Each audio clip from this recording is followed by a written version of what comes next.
Magandang araw po sa inyong lahat. Ang kwentong inyong mapapakinggan ay tungkol kay Ramil, na anak ng isang malupit na antingero na si Celestino.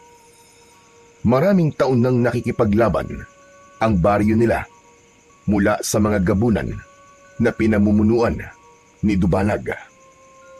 Ang nais ni Celestino ay sumunod si Ramil sa yapak nito, pero iba ang gustong mangyari ni Ramil sa kanyang buhay. Ang gusto niya ay maging isang simpleng tao na malayo sa kaguluhan sa kanilang baryo. Ngunit nang patawan ng matinding sumpa si Celestino ni Dumalag, ay napilitan si Ramil na sundin ang nais ng tatay niya para sa kanya. Makakaya nga ba ni Ramil na tapusin ang kasamaan ng mga gabunan sa kabila ng kulang siya sa kakayahan para maging isang malupit na antingero? At malalaman pa ba niya ang lunas sa sumpa na dumapo kay Celestino bago ito tuluyang mahulog sa patibong ng kamatayan? Ngunit bago po ang lahat, mga idol, huwag po nating kalimutang mag-subscribe, mag-like at i-hit ang notification bell sa aking mga YouTube channel na The Voice Addict at Apong Isaak, para sa mas marami pang makapigil hininga na kwentong aswang at katatakutan mula sa mundo ng kababalaghan. Umpisahan na po natin ang kwento. Maghanda ka ngayong gabi, Ramil. Bilog ang buwan, kaya paniguradong sasalakay na naman sila Dumalag sa ating baryo. Pero tay, hindi ko pa po nahahasa ang aking itak eh. Puno pa nga po yun ng kalawang eh. Kaya kahit kahoy po, hindi nun magagawang putulin. Hindi ba't palagi ko sinasabi sa'yo na palagi mong hasain ang itak mo? Ano pa't ipinamana ko yun sa'yo? Hindi mo ba alam na ang itak na yon ay ipinamana pa sa akin ng yung lolo na kilala ring antingero nung araw? Sa ginagawa mong pagpapabaya sa itak na yun, anak, ay parang nilapastangan mo na rin ang alaala ng yung lolo. Pasensya na po kayo, tay. Talagang nakalimutan ko pong hasain ang itak ko eh, dahil nagpunta po ako sa bayan kaninang umaga. Hapon na po akong nakabalik eh. Nawala po talaga sa isip ko na bilog pala ang buwan mamayang gabi. At ano naman ang ginawa mo sa bayan? Bakit umalis ka nang hindi nagpapaalam sa akin? Tay, kumuha po ako ng exam para sa scholarship sa kursong gusto ko pong kunin sa kolehiyo. Tay, nakapasa nga po ako eh. Wala po tayong babayaran sa 4 na taong kurso na kukunin ko, tay. Ang problema lang po natin ay yung pambaon ko po at pamasahe ko po sa araw-araw. Pero tay, pwede naman po akong maghanap ng murang boarding house eh, na malapit po doon sa school kung saan po ako papasok. Tapos maghahanap din po ako ng trabaho kahit sa mga kainan para doon ko na po kukunin ang aking allowance. Ay nako, pinag-usapan na natin ang tungkol sa pag-aaral mo, Ramil. Hindi ba sabi ko sa'yo, ay saka ka na lamang mag-aral kapag natapos na ang problema natin kay Dumalag? Saka ka na mag-aral kapag napatay na natin ang pesting gabunan na yon. Pero tay, sayang naman po yung scholarship eh. Saka napakatagal na pong panahon na nakikipaglaban kayo kay Dumalag, pero hanggang ngayon po, buhay pa rin siya. Baka po matanda na ako bago pa po ako makapag-aral kapag hinintay ko pa po na matalo niyo siya. Napakarami niyo na pong ginamit na agimat at anting-anting. Pero hanggang ngayon po, buhay na buhay pa rin si Dumalag. Sandali nga. Iniinsulto mo ba ang kakayahan ko bilang isang antingero? Para sa iyong kaalaman, Ramil, hindi normal na aswang si Dumalag. Siya ay isang pinuno ng mga gabunan. May kakayahan siyang gumamit ng itim na kapangyarihan, kaya mahirap talaga siyang matalo at mapatay. Pero, tay, baka po pwedeng kayo na lang po makipaglaban po kay Dumalag. Hayaan niyo na lang po ako mag-aral. Tay, pangarap ko po kasi talaga na makapagtapos po sa kolehiyo. Hindi naman po to para lang sa akin eh. Hindi para rin po sa inyo. Saka pangarap po ni nanay na makapagtapos po ako ng pag-aaral, di ba? Nangako po ako sa kanya noon, tay, na magtatapos po ako sa pag-aaral ko bago po siya namatay. Hindi ko naman sinabing huwag kang magtapos sa pag-aaral mo. Ang gusto ko ay pagtuunan mo ng pansin sa ngayon ang pagiging antingero mo at pakikipaglaban kay Dumalag. Kapag napatay na natin siya, saka ka mag-aral. Saka hindi ka ba nahihiya sa mga sinasabi ng mga tao tungkol sa'yo, ha? Hindi man lang daw nila nakikita sa'yo ang husay na dapat ay meron ka. Hindi mo ako dapat ipahiya, Ramil. Nag-iisang anak kita. Kaya dapat ay manahin mo ang galing ko sa pakikipaglaban sa mga aswang at sa paggamit ng mga anting-anting. Pero kasi tay... Tama na. Tama na, Ramil. Bilisan mo ng pagkain mo dyan at pagkatapos hasain mo ng itak mo. Hindi ka muna mag-aaral. Tapos ang usapan. May lungkot sa mga mata na tinignan ng 17 taong gulang na si Ramil ang kanyang ama. Umasa siya na matutuwa ito dahil nakakuha siya ng scholarship. Pero iba ang naging reaksyon nito. Tila mas importante pa rito ang reputasyon ng kanilang pamilya kaysa sa magandang kinabukasan niya sa oras na makapagtapos siya ng kolehiyo. Ang tatay ni Ramil na si Celestino ay labis na istrikto.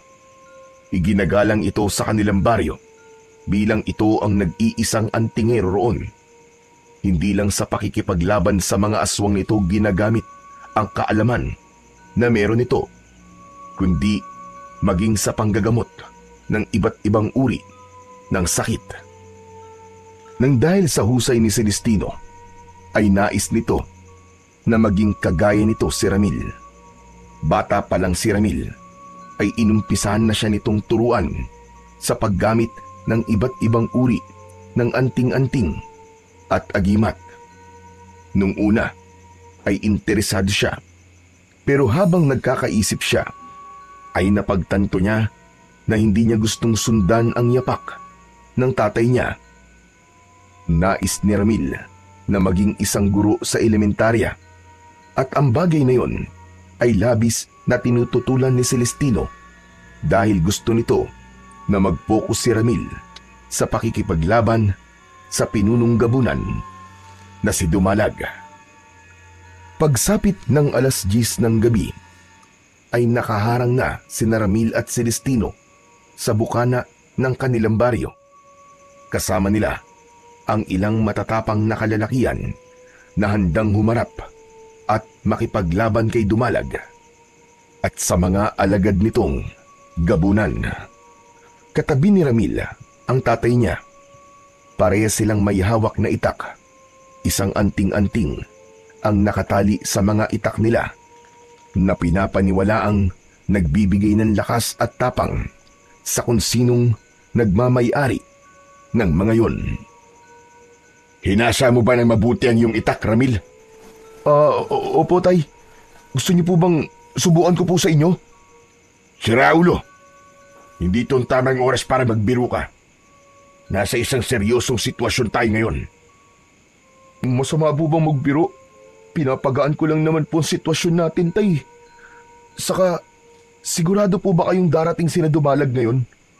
Kanina pa po tayo naghihintay dito Pero, hindi ko pa po sila nararamdaman. Sigurado akong darating sila. Hindi mo ba napansin? Sa mga nakalipas na pag-atake ni na Dumalag, ay umaatake sila tuwing bilog ang buwan. Maging matyaga ka lang sa paghihintay at talasan mo mabuti ang iyong pakiramdam. Hinigpitan ni Ramil ang pagkakahawak sa kanyang itak. Iginala niya ang kanyang mga mata sa kadilimang nasa kanilang unahan. Inasahan niya na anumang sandali ay darating na sila Dumalag at magsisimula na ang kanilang pakikipaglaban.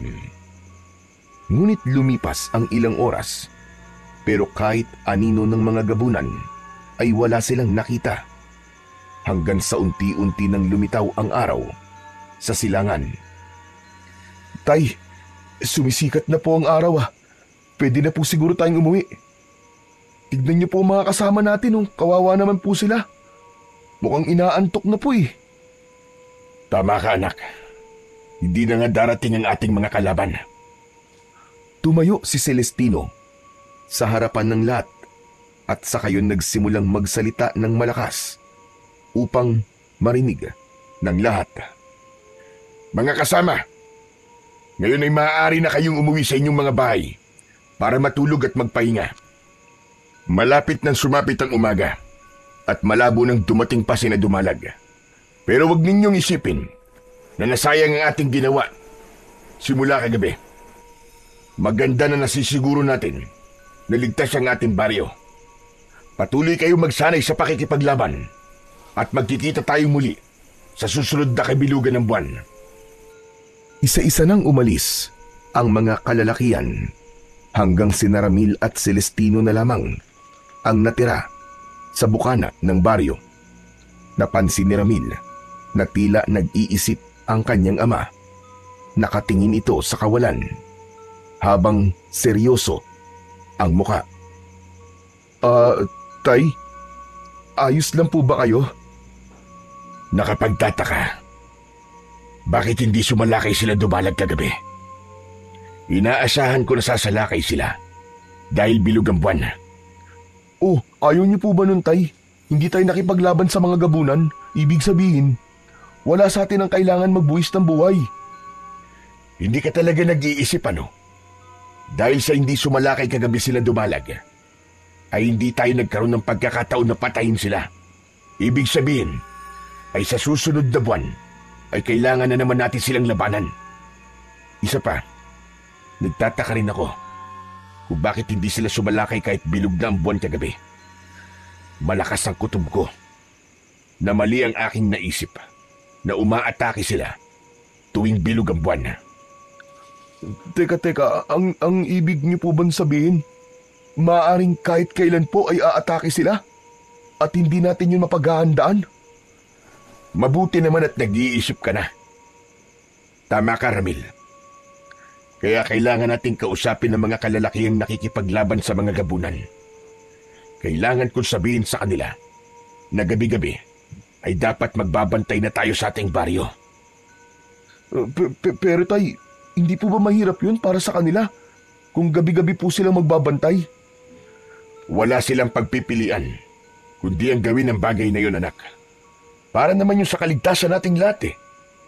Isa pa, pwede namang hatiin ng bawat magbabantay. Wala naman akong sinabi na dapat ay lahat magbabantay gabi-gabi. Pero, saka na natin pag-usapan ng bagay na yan. Umuwi na tayo para makapagpahinga na rin tayong dalawa. Mabuti pa nga po. Inaantok na po talaga ako eh. Naunang naglakad si Celestino patungo sa kanilang bahay. Agad namang sumunod dito si Ramil. Kahit paano ay nagpasalamat siya dahil hindi sila nakipaglaban sa mga gabunan nung nakaraang gabi. Kung siya kasi ang masusunod, ay nais niyang mabuhay ng normal at walang mabigat na responsibilidad na pinapasan. Nauunawaan naman ni Ramil si Celestino kung bakit nito nais na mapatay ang pinunong gabunan na si Dumalag. Bata pa lang siya ay umaatake na si Dumalag at ang mga alagad nito sa kanilang baryo sa dahilang hindi niya alam. Basta't ang tanging alam lang niya ay nais patayin ni Dumalag ang ama niyang si Celestino. Simula noon ay ang tatay niya na ang nangunguna sa pakikipaglaban kay Dumalag. Ngunit sa kabila ng tapang at husay ni Celestino ay marami pa ring tao ang namatay nang dahil sa kalupitan ng mga gabunan. Pagdating ni Ramil at Celestino sa kanilang bahay, ay agad na humiga si Ramil sa papag upang doon ay matulog. Ngunit halos 1 oras pa lamang siyang nakakatulog nang gisingin siya ng kanyang amang si Celestino. Pupungas-pungas na bumangon si Ramil kahit nais pa sana niyang matulog. Tay, bakit niyo po ba ako ginising? Mag-iisang oras pa lang po akong nakakatulog eh. Sapat na ang oras ng tulog mo. Sumunod ka sa akin sa labas dahil kailangan natin magsanay. Po, nang ganito po kaaga. Tay naman, baka pwedeng matulog muna tayo. Alam niyo naman pong magdamag tayo naghintay sa mga gabunan kagabi, di ba? Tay, robot po ba kayo? At parang hindi po kayo nakakaramdam ng antok at pagod. Pambira naman yan, oh. Hindi mo talaga siniseryoso ang lahat ng nangyayari sa baryong to, no? Matanong nga kita. Kailan mo ba pagtutuunan ng pansin ang pagsasanay mo? Para maging kagaya mo ko, Ramil. Kapag ba namatay na ako? Huwag naman po kayo magsalita ng ganyan, Tay. Matagal pa po bago po kayo mawala. Saka hindi po ba sinabi ko na po sa inyo nun na ayoko pong maging antingero eh. Gusto ko pong maging guro. Gusto ko pong magturo sa mga bata. Tigilan mo na nga ang pangarap mo na yan. Ang pagiging guro ay para lamang sa mga babae. Mali po kayo, Tay. Hindi po basihan ang kasarian ng isang tao para maging isa siyang guro. Marami na pong lalaking teacher ngayon. Kahit ano pang sabihin mo, ay hindi mo na mababago ang isip ko. At isa pa, huwag ka na nga marami sinasabi. Sumunod ka na lang sa akin sa likod ng bahay para makapagsimula na tayo sa iyong pagsasanay. Sinasayang mo ang oras ko.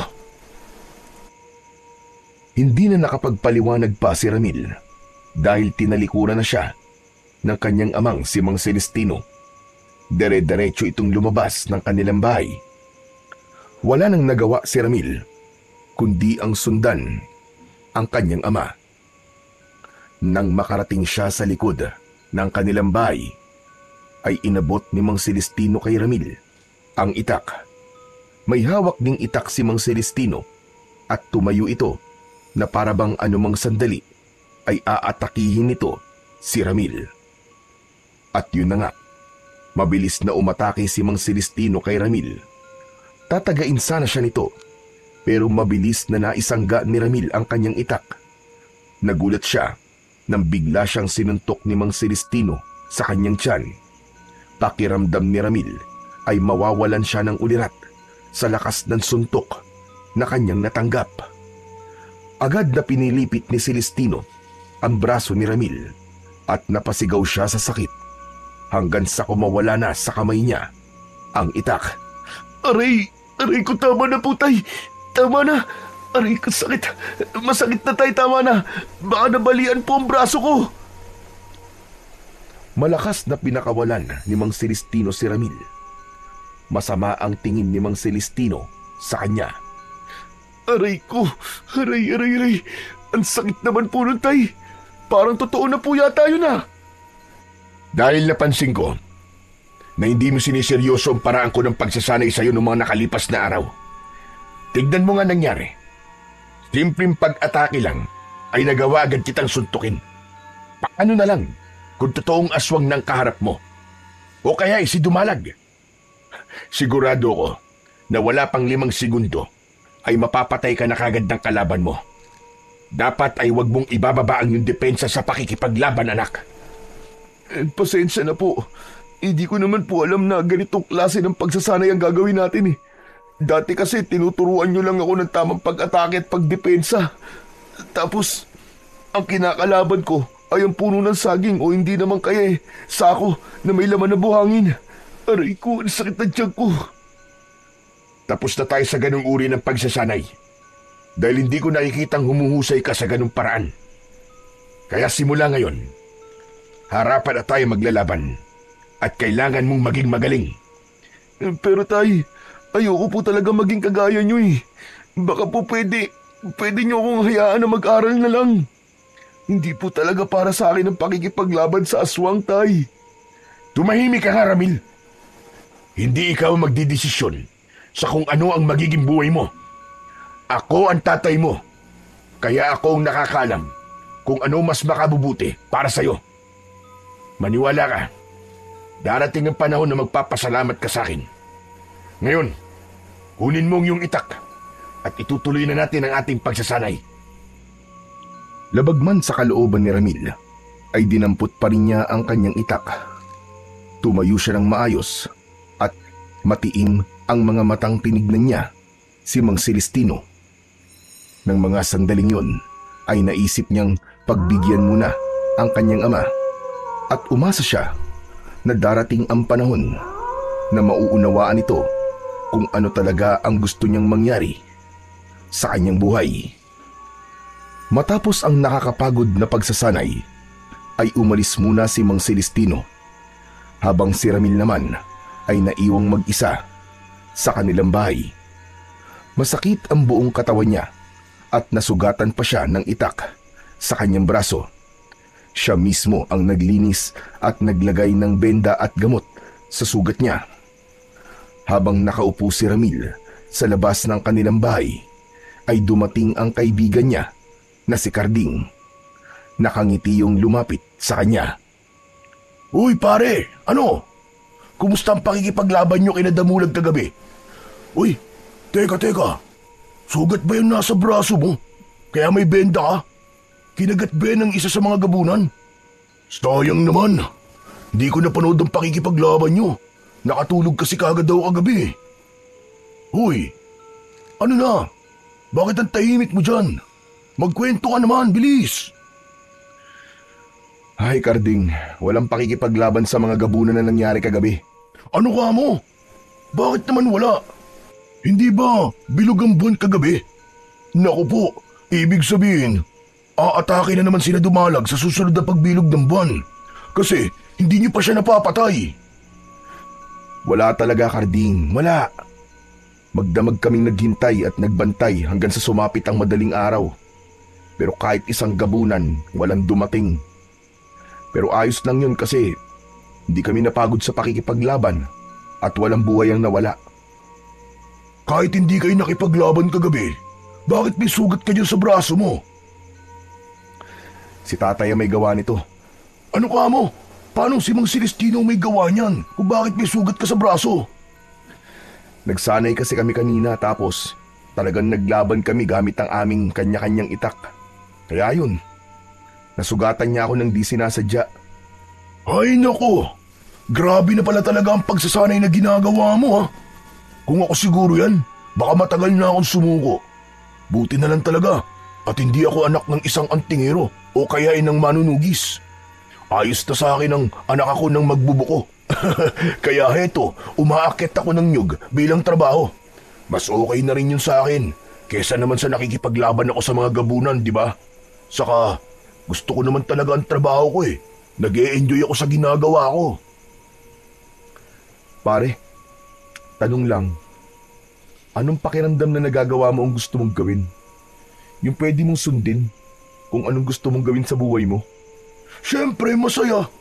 Saka masarap sa pakiramdam na hinahayaan ako ng mga magulang ko kung anong gusto kong gawin. Nag-iipon na nga sila ngayon ng pera para makapag-aral ako sa kolehiyo eh. Gusto ko kasing kumuha ng kahit 2 taong kurso sa pag-aaral ng computer. Alam mo na, iba pa rin kapag nakatapos ka sa kolehiyo, di ba? Mabuti ka pa, Carding. Nagagawa mo ang gusto mo. Ako kasi, gusto ko talagang maging isang teacher. Pero ayaw ni tatay eh.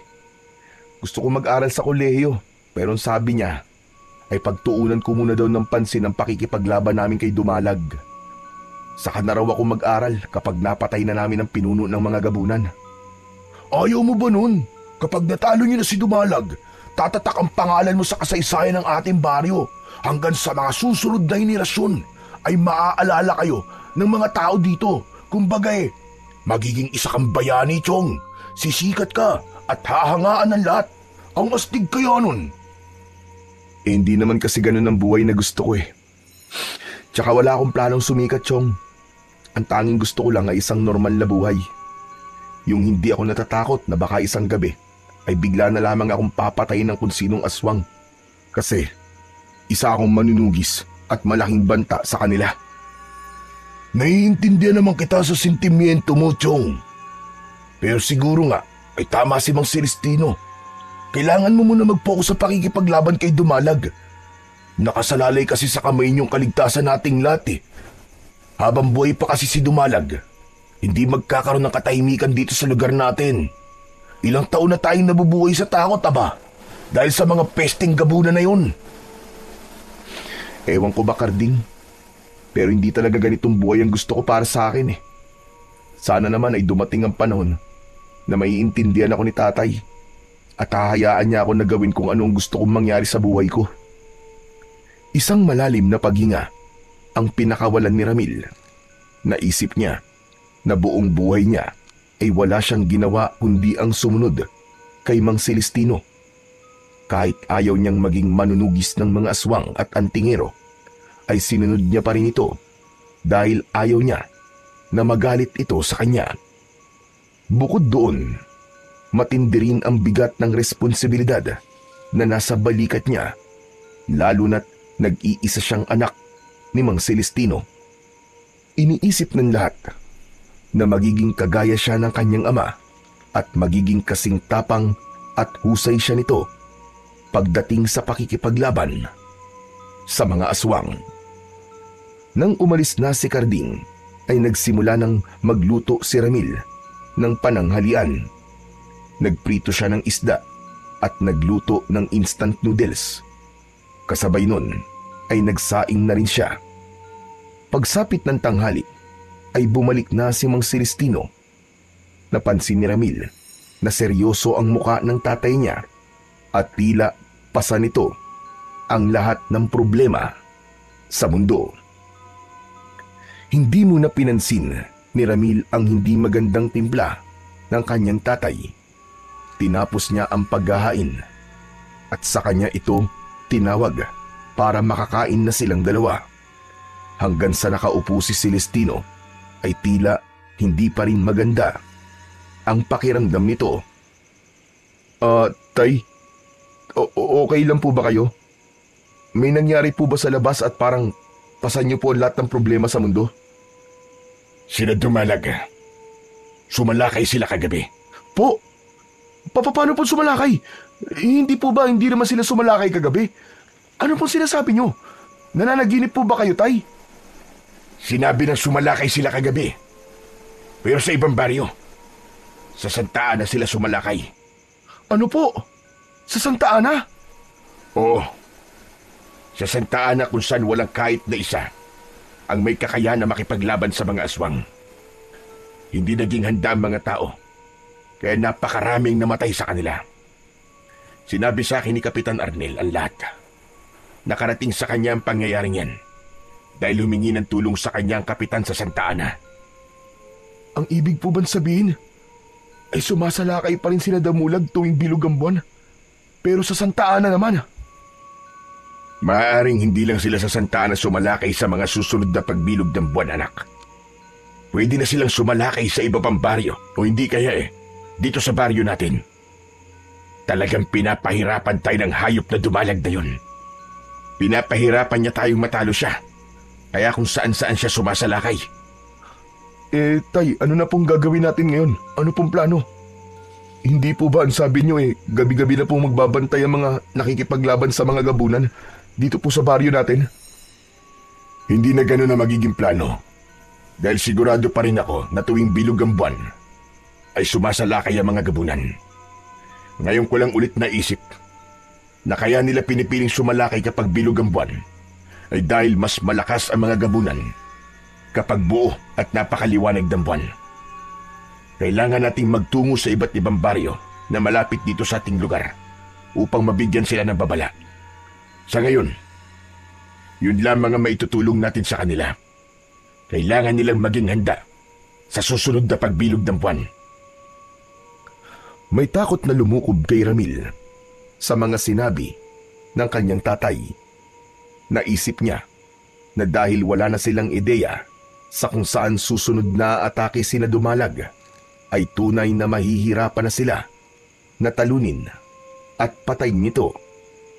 Sa mga sumunod na araw, ay nagtungo sina Ramil at Mang Celestino sa iba't ibang baryo upang balaan ang mga tao tungkol sa panganib na dala ni Dumalag at ng mga alagad nitong gabunan.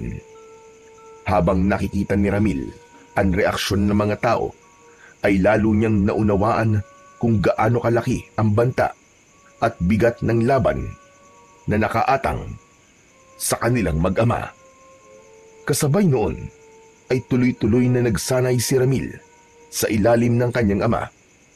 Kahit labag sa kanyang kalooban, ay pinilit niyang sundin ang mga utos ng ama niyang si Mang Celestino. Araw-araw ay pinapasan niya ang hirap ng pagsasanay sa paggamit ng mga agimat at orasyon at maging sa pisikal na pakikipaglaban. Mabilis na lumipas ang mga araw at linggo hanggang sa dumating na naman ang muling pagbilog ng buwan. Nang panahon na yon ay tuluyan ang tinanggap ni Ramil na hindi niya na magagamit ang scholarship na kanyang nakuha. Hindi man bukal sa kanyang kalooban na makipaglaban sa mga aswang, ay naisip niya na yun ang tamang bagay na gawin niya kahit pansamantala lang. Kinagabihan, habang naghahapunan si Ramil, ay ramdam niya ang kaba na meron ang kanyang ama. Ramil anak, hinasa mo ba ang itak mo? Baka naman kinalimutan mo na naman na gawin yun, ha? Hindi na po, tay. Hinasa ko na po yung kaninang umaga. Ay, oo nga pala, tay. Nakapag-desisyon na po ako na magpo-focus-focus sa pagsasanay at pakikipaglaban kila Dumalag. Totoo na ba yan, anak? Baka naman nagbibiro ka lang. Totoo po ang sinasabi ko, tay. Naisip ko po kasi na mas kailangan talaga tayo ng mga tao. Pero sana po, kapag napatay na po natin si Dumalag, ay hayaan niyo na po akong makapag-aral sa kolehiyo. Sana po payagan niyo na po akong maging isang guro. Walang problema, anak. Basta matapos na ang problema natin kay Dumalag, ay maaari ka na mag-aral. Pero hindi ako pumapayag na kumuha ka ng kurso para maging isa kang guro. Gusto ko na maging pulis ka o hindi kaya ininyero. Mas bagay sa iyo ang ganun dahil ikaw ay lalaki. Pero tay, gusto ko po talaga maging isang teacher eh. Gusto mo ba magtalo pa tayo ngayon, anak? Sinabi ko ng pambabae lang ang pagiging guro eh. Saka ayoko mo ng pag-usapan ng bagay na yan ngayon. Dahil kailangan natin pagtuunan ng pansin ang laban na maaari nating kaharapin mamaya. Sige na, bilisan mo nang kumain dyan. At wag nang kung ano-ano pa ang sinasabi mo. Nais pa sanang ipaliwanag ni Ramil kay Mang Celestino ang panig niya. Pero napagtanto niya na kahit na anong paliwanag pa ang gawin niya, ay hinding-hindi ito makikinig sa kanya. Ugali na kasi ng tatay niya na kung ano ang pinaniniwalaan nito, ayun na ang papanigan nito. Pagsapit ng 10:00 ng gabi, ay nakaharang na sa bukana ng baryo sina Ramil at Mang Celestino. Gaya ng dati, ay kasama pa rin nila ang ilang kalalakian na dala ang kanika nilang mga sandata.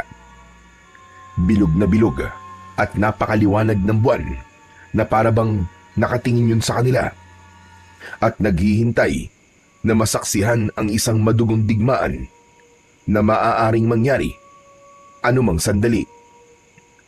Tay, sa tingin niyo po ba, dito sa baryo natin sa Salakay sila Dumalag? Hindi ko alam. Maaaring dito o di naman kaya ay sa ibang baryo. Sana naman ay naghanda din ang mga tao sa ibang baryo para kahit papano ay hindi na mangyari yung nangyari sa Santa Ana. Sinabihan na natin sila kung ano ang pwedeng mangyari ngayong gabi. Nasa sa kanila na yon kung maniniwala sila at gagawa ng hakbang para protekta ng kanilang mga sarili. Sa ngayon, kailangan natin protekta ng ating baryo dahil ako naman talaga ang pakay ni Dumalag. Alam niyo po, ang tagal niyo na pong nakikipaglaban kay Dumalag. Ang sabi niyo po ay gusto niya kayong patayin pero hanggang ngayon ay hindi ko pa rin po alam ang totoong dahilan kung bakit niya po yun gustong gawin sa inyo. Ang tagal niyo na pong nakikipaglaban pero hanggang ngayon ay hindi niyo pa rin sinasabi sa akin ang totoong dahilan kung bakit po kayo gustong patayin ni Dumalag. Hindi pa ba malinaw sa iyo ang lahat, anak? Hindi mo ba naiisip na kaya ako gustong patayin ni Dumalag dahil isa akong malaking tinik sa lalamunan niya? Alam niya na ako ang pinakamatindi niyang kalaban, kaya malamang na nais niya akong mawala. At alam niya na hindi niya ako mapapatay dahil meron akong ginagamit na anting-anting laban sa kanya. Kaya gagawin niya ang lahat ng paraan para mabura ko rito sa mundo. Sa bagay, tama po kayo.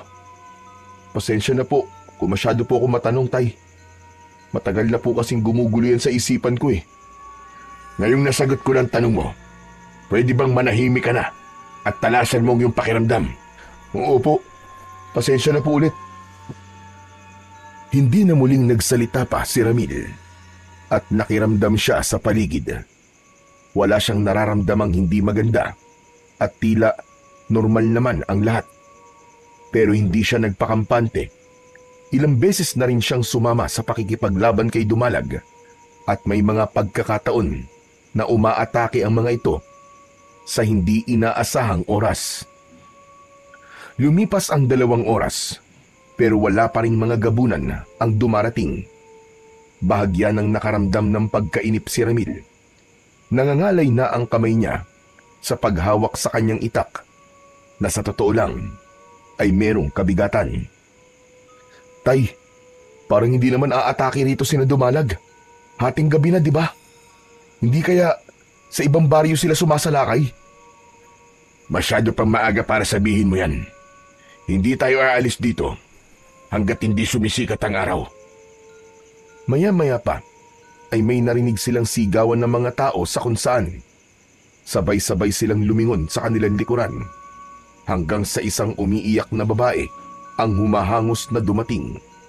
Ipinaalam sa kanila ng babae na umaatake sa baryo nila ang mga gabunan.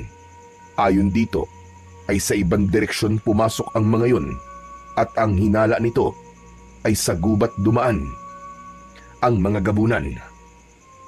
Anak ng tutsa, oo. Naloko na naman tayo ni Dumalag sa pangalawang pagkakataon. Mukhang tumatalino at natututo na silang mag-isip sa pagkakataon to. Humanda kayo! Magtungo tayong lahat sa direksyon ng gubat. Lumaban tayong lahat sa abot ng ating makakaya. Sabay-sabay na tumakbo si Ramil sa direksyon ng gubat na nasa dulong bahagi ng baryo. Sa kabila ng takot at kaba dahil sa walang kasiguraduhan ang mangyayari sa gabing yon, ay pilit pa rin nilakasan ni Ramil ang kanyang kalooban. Hindi nagtagal ay narating na nila ang parte ng baryo kung saan umaatake ang mga gabunan. Ang mga yun ay mga nakakatakot na uri ng aswang na may napakaitim na balat at mahabang puting buhok. Ang mga mata ng gabunan ay purong puti. Merong matutulis na kuko ang mga yun na ginagamit ng mga ito sa pag-atake. Ramil, sumama ka sa mga makikipaglaban. Yung iba naman ay iligtas sa mga tao at dalhin sila sa isang ligtas na lugar. Agad na kumilos si Ramil at ang mga kalalakihan. Buong tapang na hinarap ni Ramil ang isang gabunan. Tinaga niya ito sa balikat at saka sinaksak sa tiyan, habang ang iba naman ay nagsimula na ring makipaglaban, kabilang si Mang Celestino. At sa gitna ng kanilang pakikipaglaban ay dumating na si Dumalag. Mas matangkad si Dumalag kumpara sa mga alagad nitong gabunan at mas nakakahindik ang itsura nito. Ramil, tulungan mo akong harapin si Dumalag. Opo, Tay! Magkasamang humarang si Ramil at Celestino kay Dumalag. Isang nakakatakot na ngisi ang pinakawalan ni Dumalag. Kayong mag-ama na naman ang haharap sa akin. Hindi ba kayo napapagod na ilang beses nyo na akong pinagtutulungan, ngunit hanggang ngayon ay hindi pa rin kayo nagtatagumpay na ako ay paslagin? Hindi sa gabing ito. Sisiguraduhin kong mamamatay ka na ngayong gabi, Dumalag. Naunang sumugod si Mang Celestino kay Dumalag. Habang tumatakbo ito, ay hawak nito ang nakasabit na anting-anting sa leeg nito. Nagawa nitong tagain si Dumalag sa braso. Napaiktad si Dumalag sa sakit. Ngunit agad nitong tinulak si Mang Celestino at tumilapo nito sa lupa. Si Ramil naman ang umatake sa pinunong gabunan. Ngunit sinalubong siya ni Dumalag at bumaon ang matutulis nitong kuko sa kanyang dibdib. Malakas siyang sinuntok ni Dumalag sa muka. Labis na nahilo si Ramil, kaya napahiga na rin siya. Unti-unting lumapit si Dumalag kay Ramil habang humahalakhak. Sigurado ko na kapag nagtagal ay magiging isang malaking tinik ka sa akin. Kaya habang hindi ka pa malakas, ay kailangan na kitang patayin. Hindi mo ako mapapatay, Dumalag! Umawa ng nakakaloko si Dumalag. Nang akmang aatake na ito kay Ramil, ay mabilis na tumayo si Mang Celestino at iniharang nito ang sarili. Dinakma ni Dumalag sa leeg si Mang Celestino at walang kahirap-hirap nitong iniangat ito sa lupa. Pakawalan mo ang tatay ko! Hayop kang gabunan ka! Pinilit ni Ramil na tumayo pero hindi siya nagtagumpay. Labis ang panghihina niya dahil sa lalim ng sugat sa kanyang dibdib. Sa kabila ng sitwasyon ni Mang Celestino ay hindi ito nagpakita ng takot kay Dumalag. Sa tingin mo ba ay magagawa mo akong patayin? Baka nakakalimutan mo na meron akong anting-anting laban sa iyo. Tama ka, Celestino. Hindi nga kita mapapatay. Kahit ang sugatan ka ay hindi ko magagawa. Pero ano ba tingin mo sa akin? Hindi nag-iisip? Ano ba sinasabi mo? Biglang umusal ng mga salita si Dumalag na ito lamang ang nakakaintindi. Matapos yun ay ibinuka nito ng malaki ang bibig nito. Mula sa loob ng bunganga ni Dumalag ay may lumabas na itim na usok at pumasok ang usok na yon sa bunganga ni Mang Celestino. Nang bitiwan ni Dumalag si Celestino ay napaluhod ito sa lupa. Kahit nahihirapan ay pilit na nilapitan ni Ramil ang kanyang ama. Panay ang ubo ni Mang Celestino na parabang masusuka na ito. Anong ginawa mo sa akin, hayop ka? Anong ipinasok mo sa katawan ko? Isang sumpa na magpapahina sa iyong katawan. Gaya na sinabi mo, hindi kita kayang sugatan at patayin. Kaya nilagyan na lamang kita ng isang sumpa na unti-unting lalamon sa lakas mo bilang isang malupit na antigero. Isang sumpa na magtatanggal ng kakayahan na lumaban. Unti-unting manghihina ang iyong katawan hanggang sa ikaw na mismo ang kikitil sa sarili mong buhay dahil wala ka ng silbi. Matapos yung sabihin ni Dumalag ay mabilis yung nawala sa harapan ni Ramil, habang ang mga alagad nito ay sumunod na rin dito hanggang sa wala ng kahit isang gabunan ang natira maliban sa iilan na kanilang napatay. Nag-aalalang hinaplos ni Ramil ng paulit-ulit ang likod ni Mang Celestino. Tay, ayos lang po ba kayo? Ano po nararamdaman nyo? Hindi ako makahinga ng maayos, anak. Dadaling ko na po kayo sa bahay. Ipapatawag ko po agad si Mang Erning para magamot po kayo. Huwag mo na akong intindihin, anak. Ang mga tao, tulungan mo muna sila. Mas kailangan nila ang tulong mo. Sige na, Ramil. Bilisan mo, tulungan mo sila. Pero tay, sundin mo na lang ako. Sinabi ng kaya kong sarili ko eh. Ang mga tao ang unahin mo. Lalo na ang mga sugatan. Sige na, anak.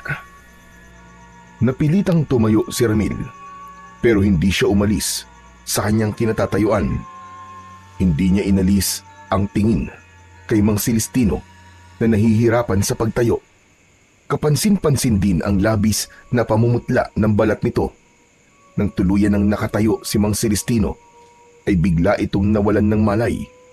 Muntik na itong bumagsak sa lupa, pero agad itong nasalo ni Ramil. Tulong! Tulong si tatay! Tulungan niyo kami! Mabilis namang tumugon ang mga tao sa paghingi ng tulong ni Ramil. Binuhat ng dalawang lalaki si Mang Celestino upang dalhin sa bahay ni Ramil.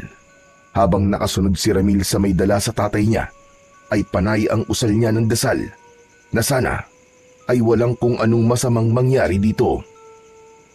Agad na ipinatawag ni Ramil ang albularyo sa kanilang baryo na si Mang Erning. Hindi mapakali si Ramil habang ginagamot ng albularyo ang kanyang ama. Nang umalis si Mang Erning, ay hindi pa rin nagigising si Mang Celestino.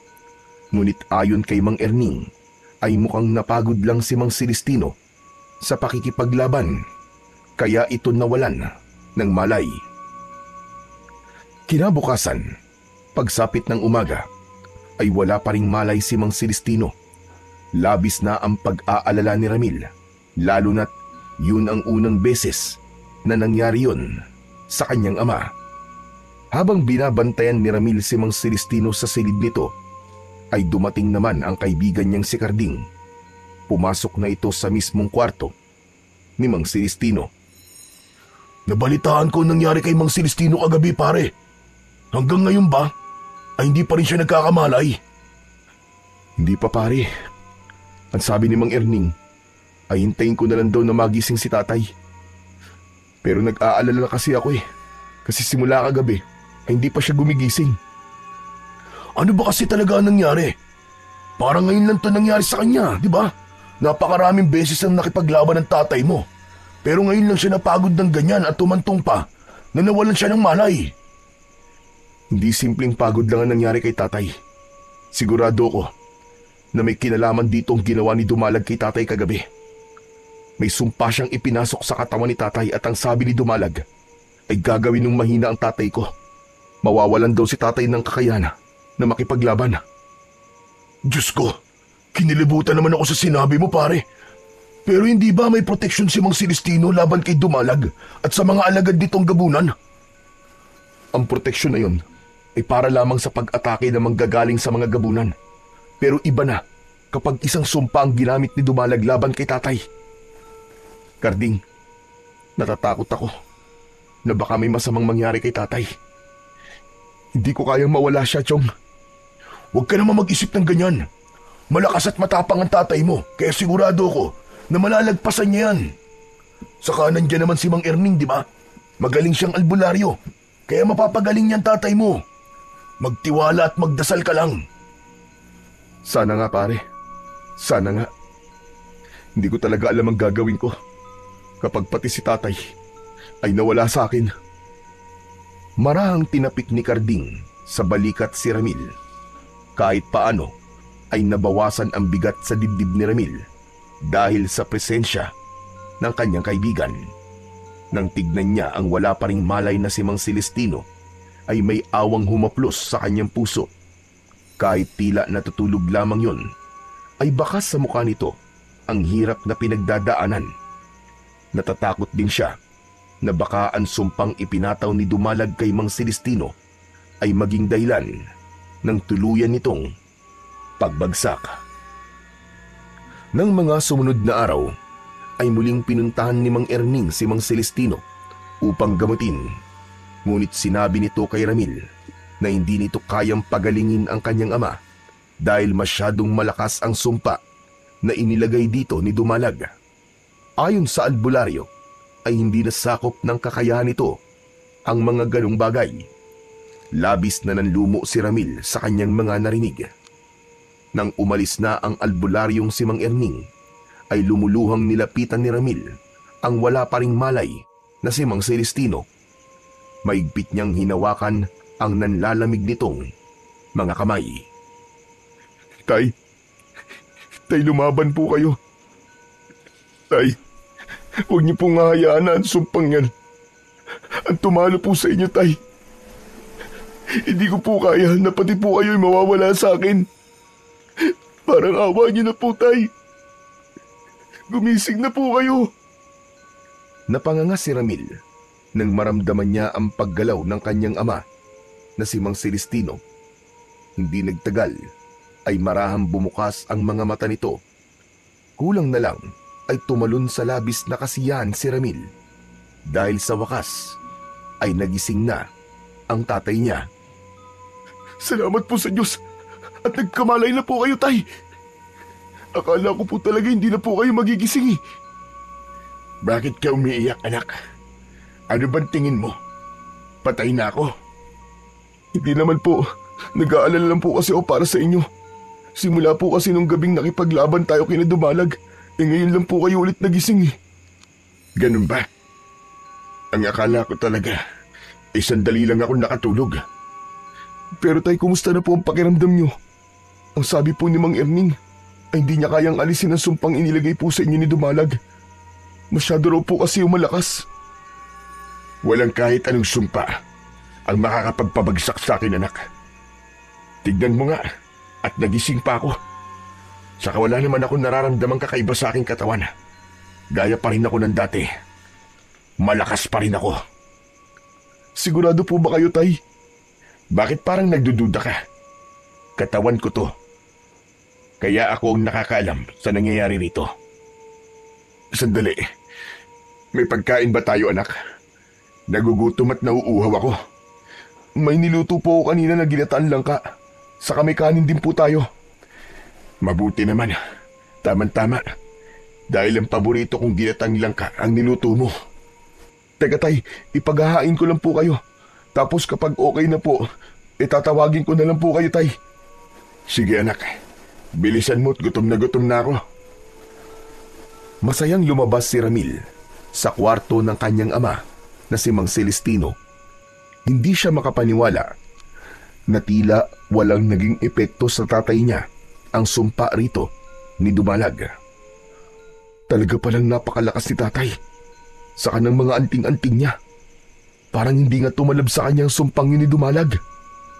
Binilisan ni Ramil ang paghahain ng pagkain. Nang matapos na siya, ay pasigaw niyang tinawag ang kanyang tatay. Tay, pwede na po kayong kumain. Pumunta na po kayo rito. Hinintay ni Ramil na lumabas si Mang Celestino ng kwarto nito. Pero lumipas ang ilang minuto ay hindi pa rin ito lumalabas. Muli niyang tinawag ang tatay niya hanggang sa makarinig siya ng tila nahulog na kung ano sa sahig. Nababahalang tumakbo si Ramil sa kwarto ni Mang Celestino at nagimbal siya nang makita ang tatay niya na nakahandusay sa sahig. Agad na nilapitan ni Ramil si Mang Celestino na patuloy na pinipilit na tumayo. Tay, ano po nangyari sa inyo?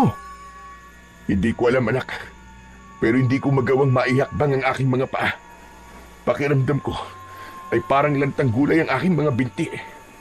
Marahil ay masyadong napatagal ang aking pagkakahiga. Siguro may naipit na ugat sa aking binti, kaya hindi ako makalakad. Pero huwag ka mag-alala, anak. Sigurado ko na kailangan ko lang itong ipahinga. Tapos makakalakad na rin ako maya-maya. Pero hindi po kaya yan po ang epekto sa inyo ng sumpa ni Dumalag? Hindi kaya unti-unti na itong kumakalat sa inyong katawan? Hindi totoo yan, Ramil. Sinasabi mo ba na dahil sa sumpang yun ay hindi na ako makakalakad? Tay, baka po kasi yun ang isa sa mga epekto ng sumpa eh. Hindi po ba sinabi ni Dumalag na mawawalan po kayo ng kakayahan na makipaglaban? Tumahimik ka nga. Hindi totoo ang mga sinasabi mo. Hindi ako pwedeng mawalan ng kakayahan na makapaglakad. Ako ang pinakamahusay at matapang na antingero sa baryong ito. Hindi to pwedeng mangyari sa akin. Tay, huminahon lang po kayo. Tatawagin ko lang po si Mang Erning. Baka mabibigyan niya ng lunas ang nangyayari sa inyo. Bilisan mo, anak. Hindi ako pwedeng magtagal ng ganito. Nagmamadaling umalis si Ramil ng bahay nila. Tumakbo siyang nagtungo sa bahay ni Mang Erning at sinabi niya rito na nagising na ang tatay niya, ngunit hindi naman ito makalakad. Sumama si Mang Erning kay Ramil at agad nitong tinignan si Mang Celestino. May mga ginawang orasyon at kakaibang uri ng panggagamot ang albularyo, pero sa huli ay nabigo ito. Diretsang sinabi ni Mang Erning kay Mang Celestino na ang pagkawala ng kakayahan nitong makapaglakad ay bahagi ng sumpa ni Dumalag at yun ay umpisa pa lang. Nagbabala ang albularyo na dapat ay maging handa si Mang Celestino sa iba pang hindi magagandang bagay na maaaring mangyari sa tatay niya. Nang umalis muli si Mang Erning ay nakita ni Ramil sa unang pagkakataon na nanghihina ang kanyang ama. Nakahiga ito sa papag habang nangingilid ang luwa. Umupo si Ramil sa gilid ng papag. Huwag po kayo mag-alala dahil maghahanap po ako ng ibang albularyo na pwede pong gumamot sa inyo. Naniniwala po ako na babalik ang dati niyong lakas, Tay. Masyado kong minaliit si Dumalag. Hindi ko akalain na kaya niyong gumawa ng ganitong uri ng sumpa. Paano kung muli silang umatake sa baryo natin? at sa susunod na pagbilog ng buwan. Paano ko pa may pagtatanggol ang mga tao rito? Ako ang inaasahan nilang poprotekta sa kanila.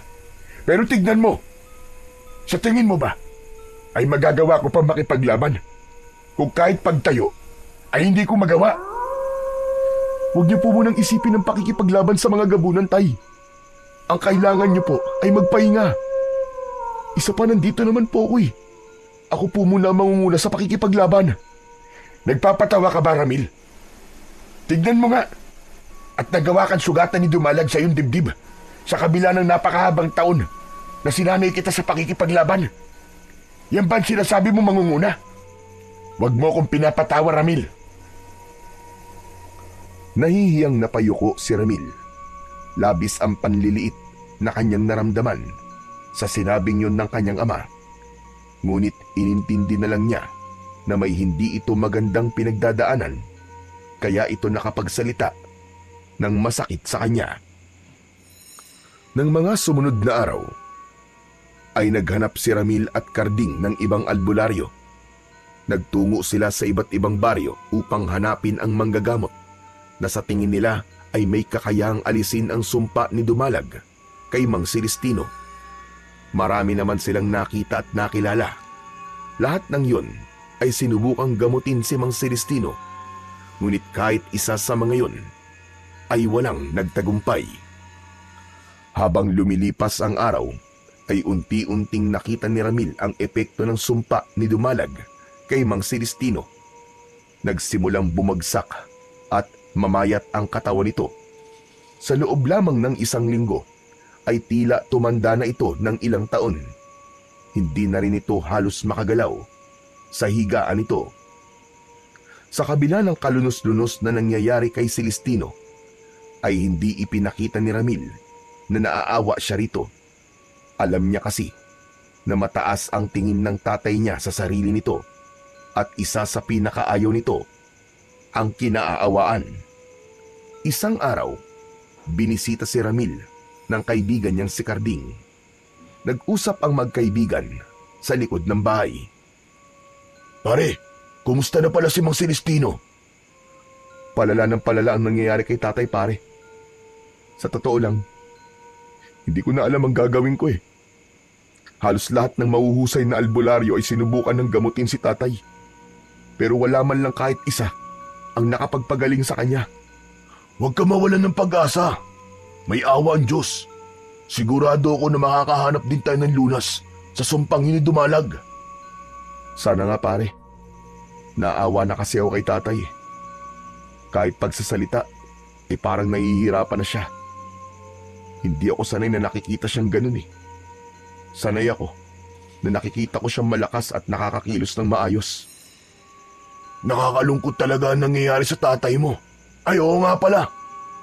Ilang linggo na lang ay kabilugan na naman ng buwan. Kinausap mo na ba mga nakikipaglaban sa mga gabunan na ikaw muna ang mamumuno sa kanila? Kinausap ko na sila kahapon. Pero pakiramdam ko hindi nila sineryoso ang mga sinabi ko. Naiintindihan ko naman yun kasi kahit ako, alam ko na hindi ko kayang pangunahan ng pakikipaglaban sa mga gabunan. Sa tingin ko nga, mas magaling pa sa akin yung mga kalalakihan na tumutulong sa amin sa pakikipaglaban kay Dumalag eh. Huwag mo nga sabihin yan, Chong. Masyado mo namang minamaliit ang sarili mo. Siguro sa ngayon ay hindi ka pa talaga kasing galing ni Mang Celestino. Pero konting practice lang yan. Magiging magkapantay na kayo. Saka imposibleng hindi ka maging magaling na antingero at manunugis kasi anak ka ni Mang Celestino. Kaya kaibigan kita eh. Napakagaling mo mambola. Uy, hindi ako nambobola, no? Nagsasabi lang ako ng totoo. Yung ibang tao lang naman ang inip na maging magaling ka kagad eh. Na para bang napakadaling maging kagaya ni Mang Celestino. Magsasalita pa sana si Ramil nang marinig niya ang malakas na pagsigaw ni Mang Celestino mula sa loob ng bahay. Nagmamadaling pinuntahan ni Ramil ang tatay niya sa silid nito habang nakasunod sa kanya si Karding. Tay, bakit po?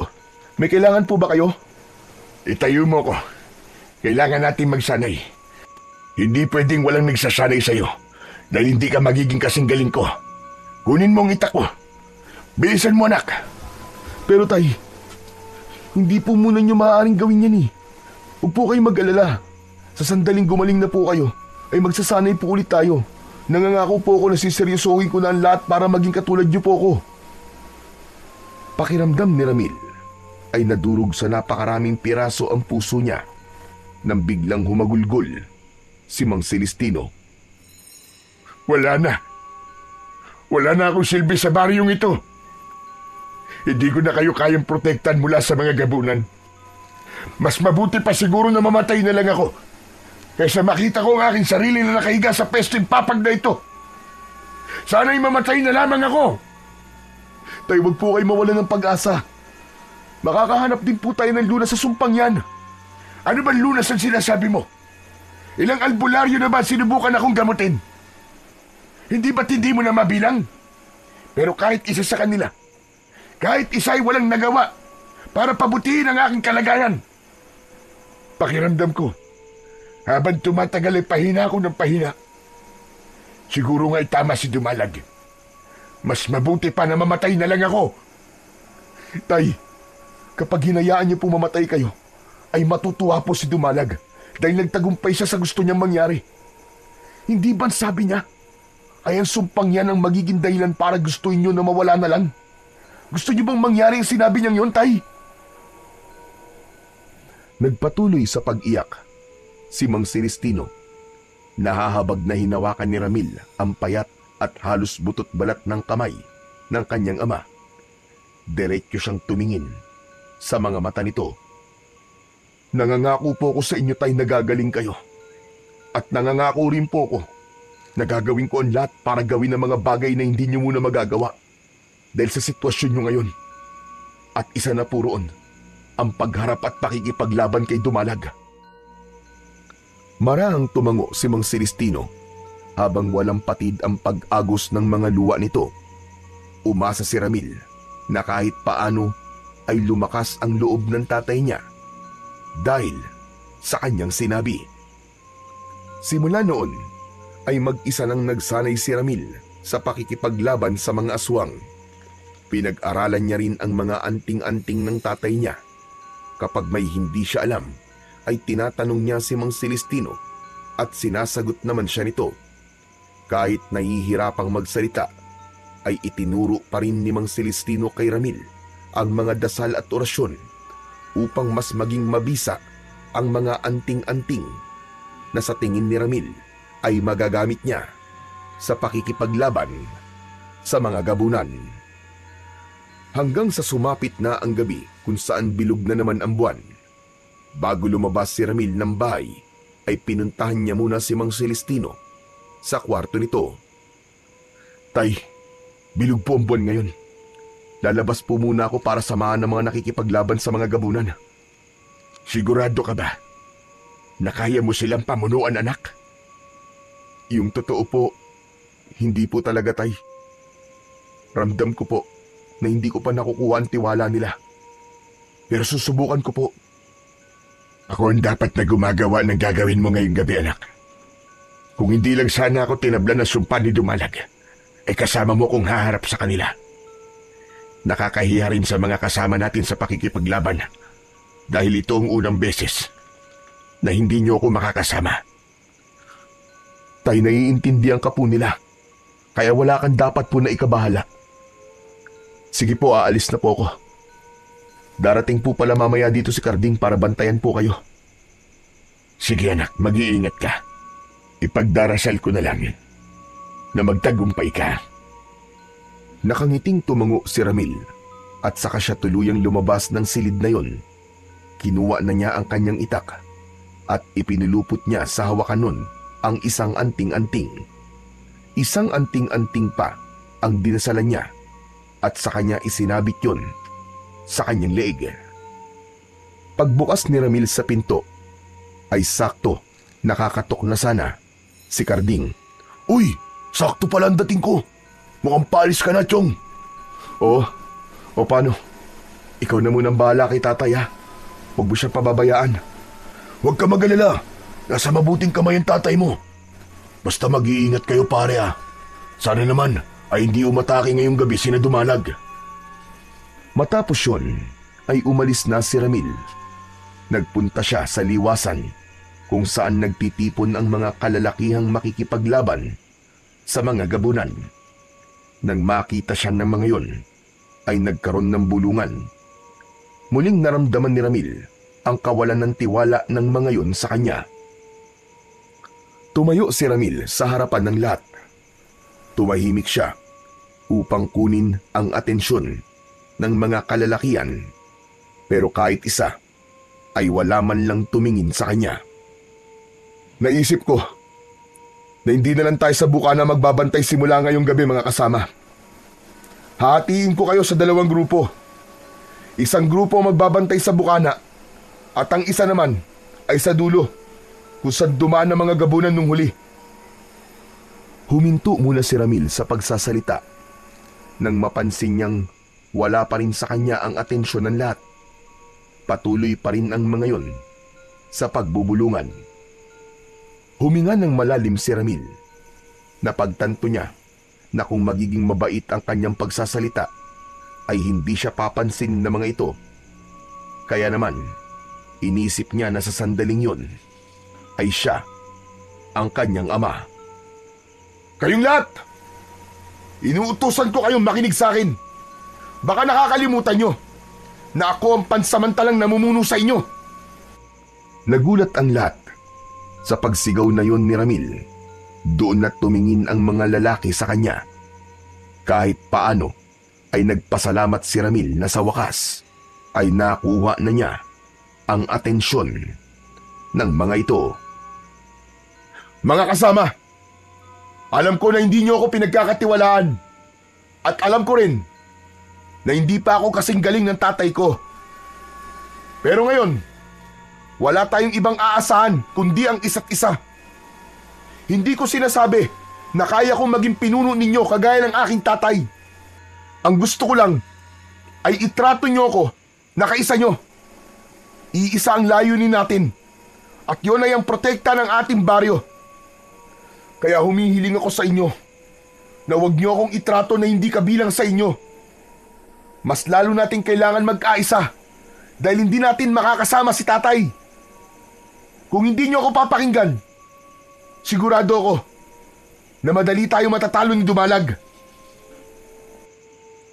Umigil ang bulungan matapos magsalita ni Ramil hanggang sa isa-isa nang lumapit ang mga lalaki sa kanya upang tanungin kung saang grupo nabibilang ang mga ito. Doon na naramdaman ni Ramil ang pagsunod ng mga yon sa kanya. Halos maluwa siya sa kasiyahan dahil alam niya na naramdaman ng mga ito na mula sa kanyang puso ang mga salitang kanyang binitiwan. Isa si Ramil sa mga sumama sa magbabantay sa bukana ng baryo, habang ang kabilang grupo naman ay sa dulong bahagi. Nanginginig ang kanyang katawan dahil sa labis na kaba. Alam niya na kung sakali na mabigo sila sa gabing yon, ay sa kanya mapupunta ang lahat ng sisi. Kaya naman sa utak niya ay walang tigil ang kanyang pagdarasal at paghingi ng gabay sa Panginoong Diyos. Hanggang sa may kakaibang naramdaman si Ramil.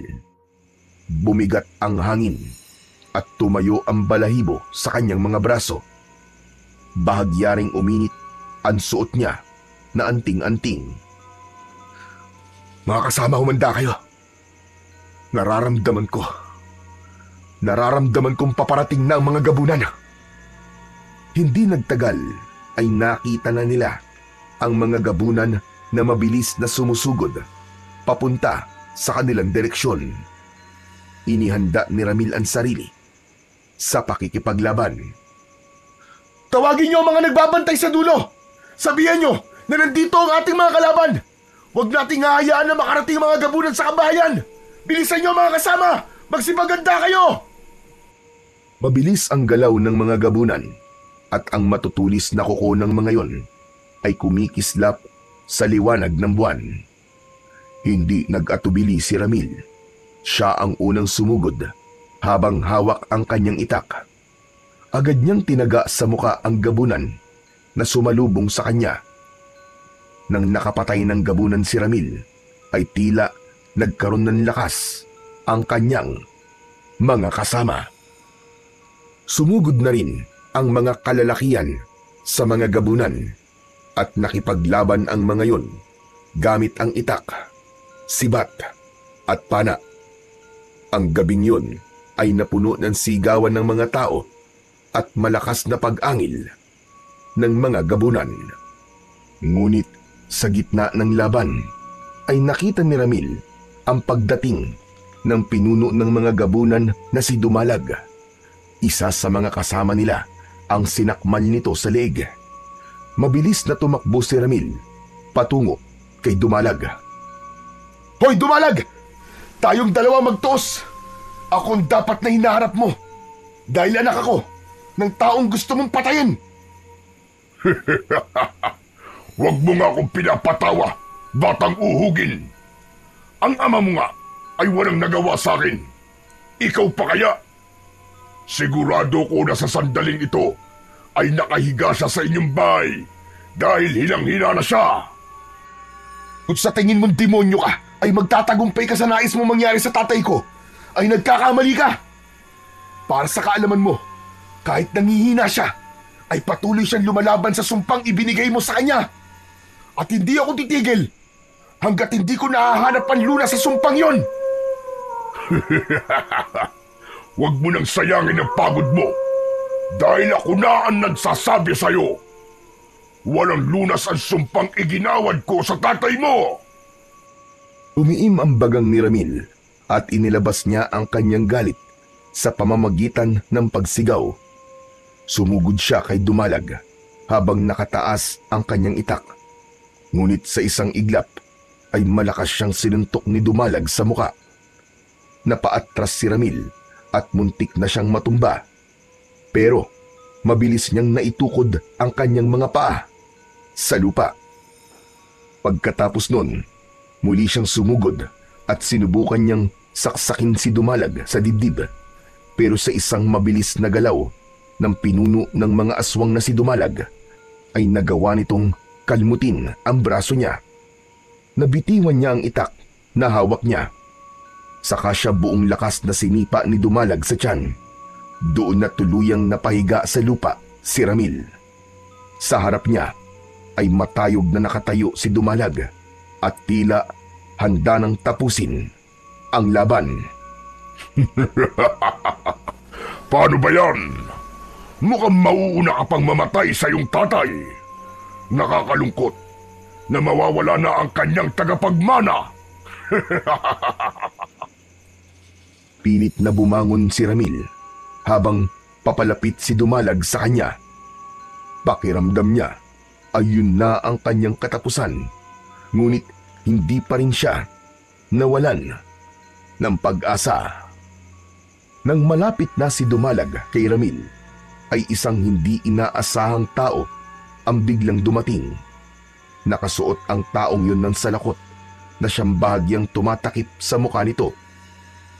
Humarang yun sa pagitan ni Ramil at Dumalag. May isinaboy na pulbos ang taong yun sa mukha ni Dumalag na naging dahilan para mapaatras si Dumalag habang pilit nitong inaalis ang pulbos na kumapit sa mukha nito. Ano to? Ayaw maalis sa mukha ko. Hindi ako makahinga. Tulungan niyo ako! Nagimbal si Ramil sa bilis ng pangyayari. Hindi niya akalain na isang estranghero ang biglang susulpot at yun ang magiging dahilan upang umatras at umalis sina Dumalag at ang mga alagad nitong gabunan. Nang nawala na ang lahat ng gabunan, ay humarap ang hindi kilalang lalaki kay Ramil at inalis nito ang suot nitong salakot. Isa yung matandang lalaki na noon lang niya nakita sa buong buhay niya. Mawalang galang na po. Sino po kayo? Ikaw ba ang naguguda sa pakikipaglaban kay Dumalag? Oo, ako nga po. Pero sino nga po kayo? Bakit niyo po ako iniligtas? Mamaya ko na sasagutin ang lahat ng tanong mo. Nais ko na dalhin mo ko sa inyong bahay dahil naniniwala ko na kailangan mo ang tulong ko sa isang bagay. Bilisan mo! Pinilit ni Ramil ang tumayo at saka siya tumango sa matandang lalaki. Pinasunod niya ito sa kanilang bahay at pagdating doon ay agad silang sinalubong ng nag-aalalang si Carding. Ayos ka lang ba, Chong? Sandali, tatawagin ko lang si Mang Erning para magamot ka. Teka. Sino naman yung kasama mo? Hindi ko rin siya kilala eh. Pero iniligtas niya ako mula kay Dumalag. Nararamdaman ko ang bigat ng presensya sa bahay na ito. Dito ba nakatira ang taong isinumpa ni Dumalag? Ang tatay ko po ang tinutukoy niyo. Pero paano niyo po yun nalaman? Ako si Tatang Edwin. Ako ang gumawa ng sumpa na inilagay ni Dumalag sa iyong ama.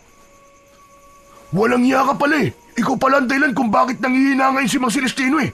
Ramil, patayin mo na ang isang yan. Sige na. Sandali lang. Alam ko na mali ako na tinulungan ko si Dumalag sa paggawa ng sumpa na yon. Pero para sa inyong kaalaman, labag sa aking kalooban ng bagay na yon. Tinakot niya ako na papatayin niya ako kapag hindi ko ginawa ang gusto niya. Masisisi niyo ba ako kung ginawa ko iyon? Kahit na. Ikaw pa rin ang dahilan kung bakit nagkaganon si Mang Celestino. Kung hindi mo papatayin ang matandang yan, ako ang papatay dyan, pare. Teka, uminahon ka muna, Carding. Mang Edwin, kung kayo po ang gumawa ng sumpa na ibinigay ni Dumalag kay tatay, ay malamang alam niyo rin po kung anong lunas dito. Tama po ba? Tama ka, Ramil.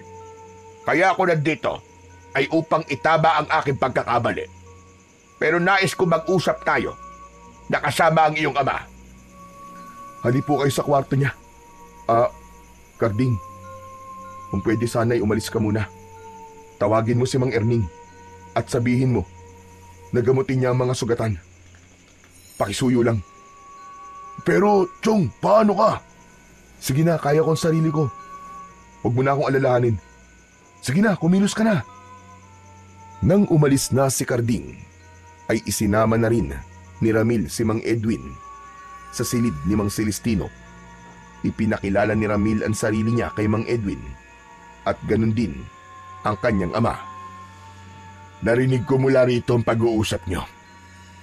Totoo ba na ikaw ang gumawa ng sumpa na iginawad ni Dumalag sa akin? Ako nga, Celestino. Pero labag yun sa aking kagustuhan. Sadyang tinakot niya lang ako na papatayin niya ako, kaya ako yung ginawa. Bilang ako ang gumawa ng sumpa, ay mararamdaman ko kung nasaan ang pinagbigyan ni Dumalag ng sumpang yon. Kaya ako nagtungo sa lugar na ito. Gusto kong itama ang aking pagkakamali at gusto ko kayong tulungan kung paano mawawala ang sumpang yan sa'yo, Celestino. Sabihin mo, ano ang lunas sa sumpang ito?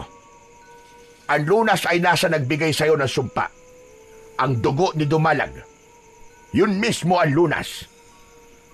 Ano? Pero, teka, paano ang dugo ng pinuno ng gabunan na yun ang magiging lunas? Hindi ka ba nakikinig?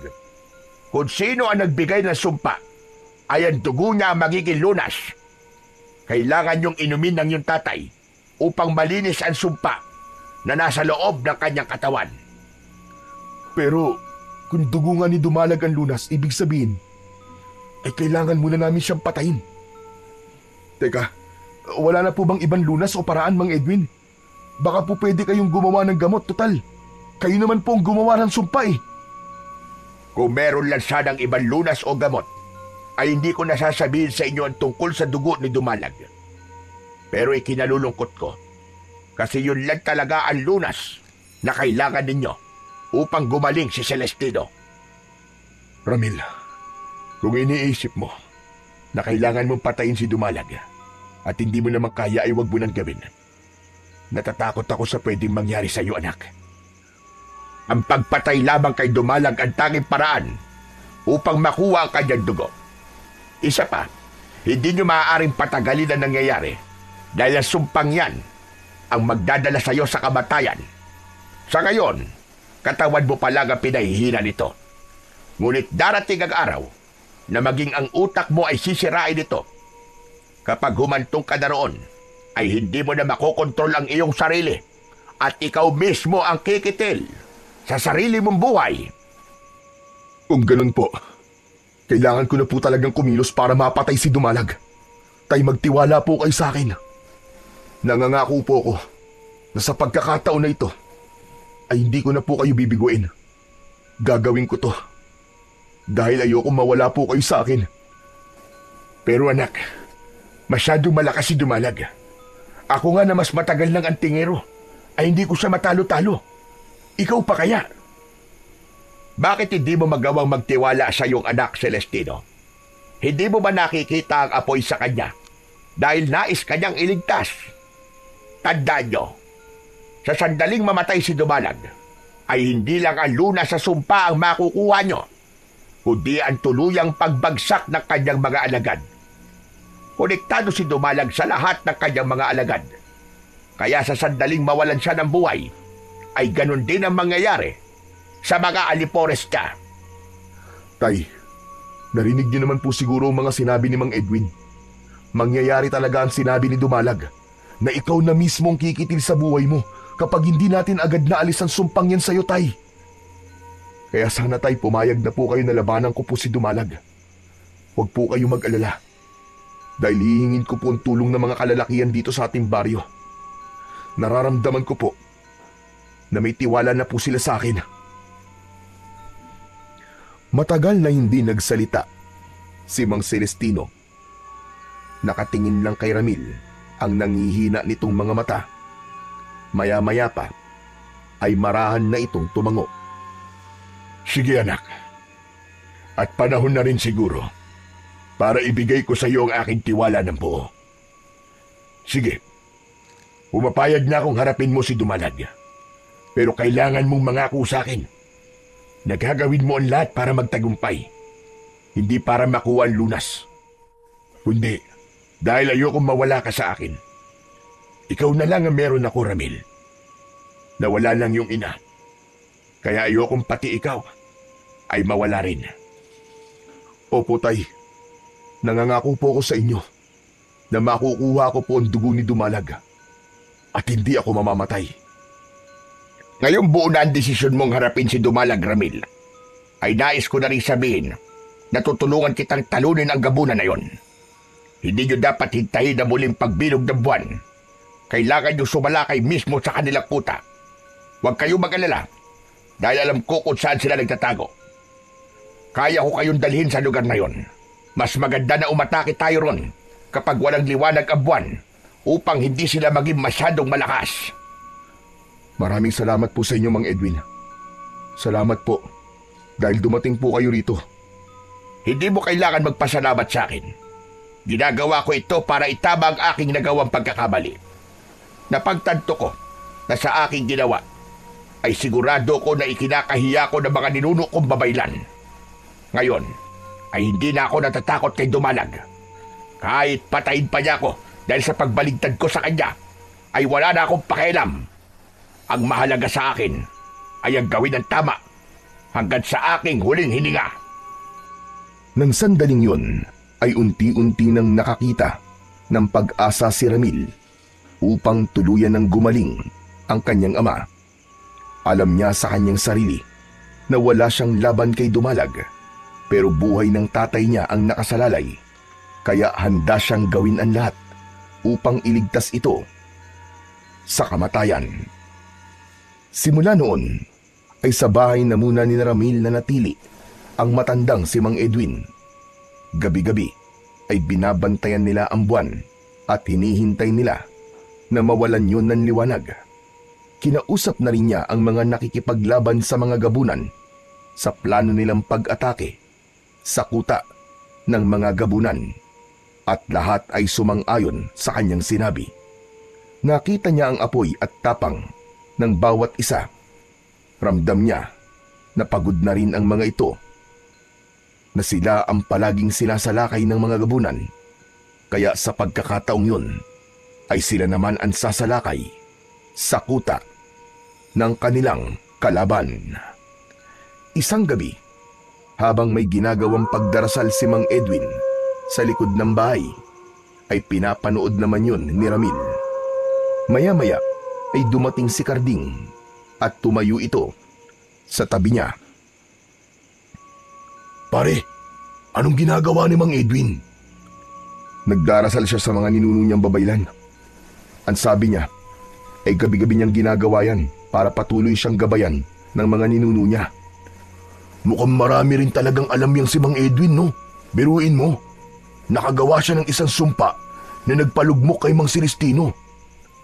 Pero talaga bang dapat mong pagkatiwalaan si Mang Edwin? Malakas ang pakiramdam ko na kakampi natin siya, pare. Saka nakikita ko na gusto niya talagang itama ang pagkakamali niya. Sa bagay, para pumunta siya rito at iligtas ka niya, ay hindi na dapat natin siya pagdudahan. Oo nga pala pare, sa darating na Biyernes pala ay walang liwanag ang buwan. Ibig bang sabihin sasalakay na kayo sa kuta ng mga gabunan? Oo, kaya matindi ng pagsasanay na ginagawa ko. Wala akong ibang gustong mangyari, kundi patayin si Dumalag at kunin ang dugo niya nang sa gayon ay gumaling na si tatay. Pare, gusto ko sana sumama sa inyo eh. Gusto kong makisa sa pakikipaglaban sa pagkakataong to. Ano? Sigurado ka ba, Karding? Hindi ba wala ka namang kaalaman pagdating sa pakikipaglaban? Siyempre, nagsasanay din ako sa paggamit ng itak, no? Saka, naisip ko na kailangan niyo ng dagdag na puwersa at ako na yun. Pagkakataon ko na rin to para makabawi sa mga ginawa ng tatay mo para sa baryo natin. Natuwa naman ako sa sinabi mong yan, pare. Salamat. Kung yan ang gusto mo, ay hindi kita pipigilan. Maraming salamat talaga, Chong.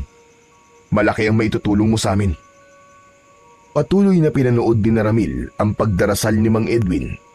Doon niya napagtanto na malapit na pala talaga silang sumalakay sa kuta ni na Dumalag.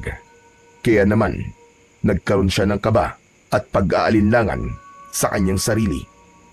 Hiniling niya sa Diyos na sana ay sapat na ang pagsasanay na ginagawa niya upang magtagumpay sila sa kanilang misyon. Hanggang sa sumapit na ang gabing pinakahinihintay ni Ramil, ang gabi kung kailan walang liwanag ang buwan. Nagtitipon-tipon sa harapan ng bahay ni Ramil ang mga kalalakihang sasama sa pagsalakay sa kuta ng mga gabunan. Kabilang naroon si Karding na may dalang itak, habang si Ramil at Mang Edwin naman ay nasa harapan na ng mga yon. Mga kasama, makinig kayo. Alam kong lahat tayo ay may takot na nararamdaman ngayon. Pero isipin nyo kung bakit tayo narito. Wala tayong ibang iisipin ngayon, kundi ang ating tagumpay. Ilang taon na tayong natatakot. Ilang taon na tayong palaging sinasalakay. Kaya ngayong gabi, ipaparamdam natin sa mga gabunan ang pakiramdam na salakayin ng kanilang kuta. Bago tayo umalis, ay isipin niyo ang mga mukha ng mga mahal niyo sa buhay. Hindi tayo lalaban para sa sarili lang natin. Lalaban tayo para sa lahat ng umaasa sa atin. Malakas na sumigaw ang mga kalalakihan. Labis na natuwa si Ramil dahil sa pagkakataon na yon ay naramdaman niya na may tiwala na ang lahat sa kanya. Pumasok si Ramil sa bahay nila at pinuntahan niya ang kanyang ama. Mas nanghihina na ito kumpara sa mga nakaraang araw. Hindi na ito nakakapagsalita at ang tanging kaya na lang nitong gawin ay ang tignan si Ramil. Tay, ipagdasal niyo po kami. Sana po'y ito na ang huling beses ng pakikipaglaban natin kay Dumalag. Huwag po kayo mag-alala, Tay. Dahil tutuparin ko po ang ipinangako ko sa inyo. Babalik ako rito ng buhay. Nagdalaan lunas sa inyong karamdaman. Hinalikan ni Ramil sa noo ang kanyang ama. Nakita niya ang pagluwa ni Mang Celestino. Nang dumating na ang magbabantay kay Mang Celestino, ay nagtungo na si Ramil papasok sa kagubatan. Nasa unahan nila si Mang Edwin na siyang kanilang gabay papunta sa kuta ng mga gabunan. May dala silang lampara at sulo na may apoy. Habang naglalakad, ay kinausap si Ramil ni Mang Edwin. Isang sisidlan na maliit na gawa sa itim na tela ang ibinigay ng matanda sa kanya. Ano po ito, Mang Edwin? Naaalala mo ba yung pulbos na isinaboy ko sa mukha ni Dumalag nung iniligtas kita? Yan ang laman ng sisidlan na yan. Ang pulbos na yan ay gawa sa pinatuyo at pinulbos na puso ng bangkilan. Isa yan sa nagpapahina sa mga gabunan. Sandaling mawawala ng paningin ng gabunan. Kapag isinaboy mo yan sa kanilang muka, mahihirapan din silang huminga. Pero ipapaalala ko lang sa'yo na sandali lamang ang epekto niyan. At yan na lamang ang pulbos na meron ako. Kaya gamitin mo lamang yan kung talagang kinakailangan. Maraming salamat po dito, Mang Edwin. Hindi ko po sasayangin ang tiwala nyo na ipinagamit po sa akin ng pulbos na ito. Nagpatuloy sa paglalakbay si Ramil hanggang sa pinahinto sila ni Mang Edwin. Itinuro nito sa hindi kalayuan ang kuta ng mga gabunan. Natatakpan ng nagtataas ang mga puno ang mismong kuta, kaya hindi nila yun masyadong nakikita. Yung may mga dalang sulo, sunugin niyo ang kubol ng mga gabunan. Kailangan mataranta sila. Habang yung iba naman ay umatake kagad kapag nakita nyo na nagkakagulo na ang mga gabunan. Ako na ang bahala kay Dumalag. Ramil, tanggapin mo din ang boteng ito. Dito mo ilagay ang dugo ni Dumalag. Sa sandaling mapatay mo na siya. Tinanggap ni Ramil ang maliit na bote na ibinigay sa kanya ni Mang Edwin at inilagay niya yon sa bulsa ng kanyang pantalon. Sa hudyat ni Ramil ay kumilos na ang 5 lalaki na may dalang sulo. Nang makalapit ang mga yon sa kuta, ay itinapon ng mga yon ang sulo sa mga kubol. Mabilis na nilamon ng apoy ang mga kubol at mula roon ay lumabas ang mga gabunan. Maging ang pinuno nila na si Dumalag ay lumabas na galit na galit. Ang mga tao, nahanap nila ang ating kuta. Sige, patayin niyo silang lahat. Huwag kayong magtitira ng buhay. Ngayon na! Oras na! Para tayo naman ang umatake! Sugod mga kasama! Sabay-sabay na sumugod si Ramil sa kuta ng mga gabunan. Agad na hinarap ng mga kasama ni Ramil ang mga gabunan. Lahat ay determinadong manalo sa digmaan sa gabing yun. Habang ang mga mata ni Ramil ay nakatutok lamang kay Dumalag, sinamantala niya na nakatalikod si Dumalag sa kanya. Mabilis siyang tumakbo at agad niyang itinarak ang itak sa likod nito. Umalingaw-ngaw ang malakas na sigaw ni Dumalag sa buong kagubatan. Mabilis itong humarap kay Ramil at sa isang malakas na suntok nito ay lumipad si Ramil. Napahiga siya, ngunit agad din siyang bumangon. Ipinakita niya kay Pinunong Dumalag na hindi na siya natatakot dito at handa na siyang makipagsabayan. Nais niyo na ba talagang mamatay? Kaya kayo na ang sumalakay sa aming kuta. Nagkakamali ka! Hindi namin nais mamatay, Dumalag. Ang nais namin ay kalayaan sa takot sa inyo. Ang gusto namin ay matapos na ngayong gabi ang kasamaan ninyo, Dumalag! Hindi pa isinisilang ang papatay sa akin. Nagkakamali ka! Dahil nasa harapan mo na ang papatay sa'yo! Sa isang iglap ay umatake si Dumalag. Mabilis ito na parang kidlat. Hinarang ni Ramil gamit ang kanyang itak ang mga kuko ni Dumalag. Buong puwersa niyang tinaga ang kamay nito. Nang sumirit ang dugo ni Dumalag, ay mas lalong lumakas ang loob ni Ramil. Malakas na sumigaw si Ramil at magkakasunod niyang inatake ang pinuno ng mga gabunan. Bumaon ang kanyang itak sa iba't ibang parte ng katawan ni Dumalag. Malinaw kay Ramil ang kanyang layunin ng gabing yun. Yun ay ang patay na si Dumalag upang makuha ang lunas para sa karamdaman ng kanyang ama. Ang bagay na yun ang nagbigay sa kanya ng tapang upang siguraduhin na matatalo niya si Dumalag. Sandaling lumayo ang sugatan at dugoong si Dumalag kay Ramil. Habol nito ang paghinga. Ano? Ano, Dumalag? Natatakot ka na ba? Nararamdaman mo na ba ang iyong katapusan? Huwag kang masyadong maging kampante. Bago pa lang umiinit ang laban natin. Ngumisi si Dumalag at saka ito muling sumugod kay Ramil. Mabilis na inilabas ni Ramil ang sisidlan na ibinigay sa kanya ni Mang Edwin.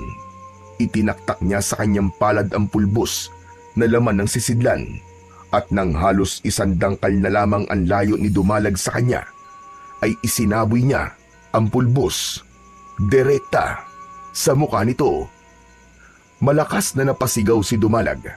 Nagwala ito habang pilit na inaalis ang pulbos na kumapit sa buong mukha nito. Habang hindi nakakakita si Dumalag, ay marahang naglakad si Ramil palapit dito. Walang hiya ka! Hindi ka patas lumaban! Talagang sa'yo pa nanggaling ang mga salitang yan. Bakit ikaw ba? Tinanong mo na ba ang sarili mo kung patas kang lumaban na demonyo ka? Kung hindi sana kayo nang gagambala ng mga tao, ay hindi mo to sasapitin. Huminto si Ramil sa harapan ni Dumalag habang patuloy ito sa pagwawala. At anong sabi mo sa akin nun? Walang lunas ang sumpa na ibinigay mo sa tatay ko. Meron Dumalag. At ang dugo mo, ang mismong lunas. Hindi na nag-aksaya ng oras si Ramil. Buong lakas niyang itinaas ang kanyang itak at ibinaon niya yon sa leeg ni Dumalag. Agad niyang hinugot mula sa bulsa ng kanyang pantalon ang maliit na bote. Inalis niya ang takip nun at isinahod niya yon sa dugong lumalabas sa malalim na sugat ni Dumalag sa leeg. Nang mapuno ng dugo ang bote, ay tinakpan niya na yon at muling ibinalik sa kanyang bulsa. Napaluhod si Dumalag dahil sa labis na panghihina. Diretsyong tinignan ni Ramil sa mga mata ang nanghihinang pinuno ng mga gabunan na si Dumalag. Hayop kang demonyo ka. Matagal mo nang pinahirapan ang aming baryo. Nagkamali ka sa sinabi mo na kaya mo patayin dahil hindi mo alam ang kayang gawin ng isang anak na gagawin ng lahat para iligtas ang buhay ng kanyang ama. Matapos yung sabihin ni Ramil, ay walang pagdadalawang isip na ginilitan niya ang leeg ni Dumalag. Hindi pa siya nasiyahan. Ibinaon niya ang kanyang matalas na itak direkta sa dibdib nito at ibinaon pa ng mas matindi. Sa paghugot nun, tuluyan nang bumagsak sa lupa si Dumalag at kasabay ng pagkalagot ng hininga nito ay sabay-sabay din na bumagsak ang lahat ng mga alagad nitong gabunan. Nagliyab ang mga katawan ng mga gabunan, kabilang si Dumalag, hanggang sa halos maging abo na ang mga yon. Masayang lumapit ang lahat kay Ramil. May mga napaiyak pa dahil sa labis na kaligayahan. Wow, Hanep Chong! Ang galing mo! Nakaka-proud ka! Hoy, mga kasama! Kaibigan ko to ha! Best friend ko to! Ang bayani natin! Teka, Chong! Nasasaktan ako! Aray! Teka! Salamat, Chong. Wala kasi akong ibang inisip kundi ang mailigtas si tatay. Ang mabuti pa, Chong, ay umuwi na tayo. Siguradong matutuwa ang mga tao sa baryo natin. Dahil simula sa gabing to, ay malaya na tayo sa pagsalakay ng mga gabunan. Malaya na tayo, Chong. Patay na ang mga gabunan. Hindi lang ang mga tao matutuwa, kundi ang iyong ama. Dahil nagawa mong tuparin ang ipinangako mo sa kanya. Naluluwang tumango si Ramil. Hindi na sila nag-aksaya ng oras at agad silang naglakbay pabalik sa kanilang baryo. Hindi na makapaghintay si Ramil na dalhin sa ama niya na si Mang Celestino ang lunas sa karamdaman nito at sabihin dito na nagtagumpay sila. Nang makabalik na si Ramil sa bahay nila, ay agad nilang pinainom kay Mang Celestino ang dugo ni Dumalag. Kahit hindi nakakapagsalita si Mang Celestino, ay sinabi ni Ramil sa tatay niya na napatay na nila ang lahat ng mga gabunan. Kitang-kita niya ang kasiyahan sa mga mata ni Mang Celestino sa kanyang sinabi. Ramil, iho, magpapaalam na ako. Tapos na ang misyon ko sa lugar na ito. Kaya babalik na ako sa aming baryo. Mang Edwin, maraming salamat po talaga sa tulong nyo. Kayo po ang dahilan kung bakit po kami nanalo laban sa mga gabunan. Utang po namin sa inyo ang kapayapaan na meron po ang aming baryo. Gaya ng aking sinabi, ay wala kang dapat na ipagpasalamat sa akin. Ginawa ko lamang ang nararapat. At sa tingin ko, ay naitama ko na ang aking nagawang pagkakamali.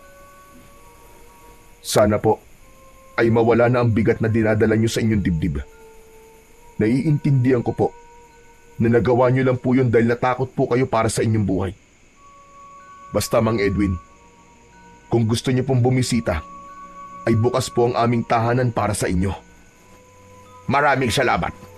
At huwag ka na rin mag-alala dahil sigurado ko nagagaling na ang iyong tatay. Alagaan mo siya habang siya ay nagpapalakas. Matapos magpaalam ni Mang Edwin, ay tuluyan na yung umalis. Habang pinagmamasdan ni Ramil ang papalayong matanda, ay hindi maalis ang kasiyahan na kanyang nararamdaman dahil hindi na siya makapaghintay na muling bumalik ang dating lakas ng kanyang ama. 1 linggo lang ang lumipas, ay tuluyan na ngang gumaling si Mang Celestino at unti-unti nang bumalik ang lakas nito.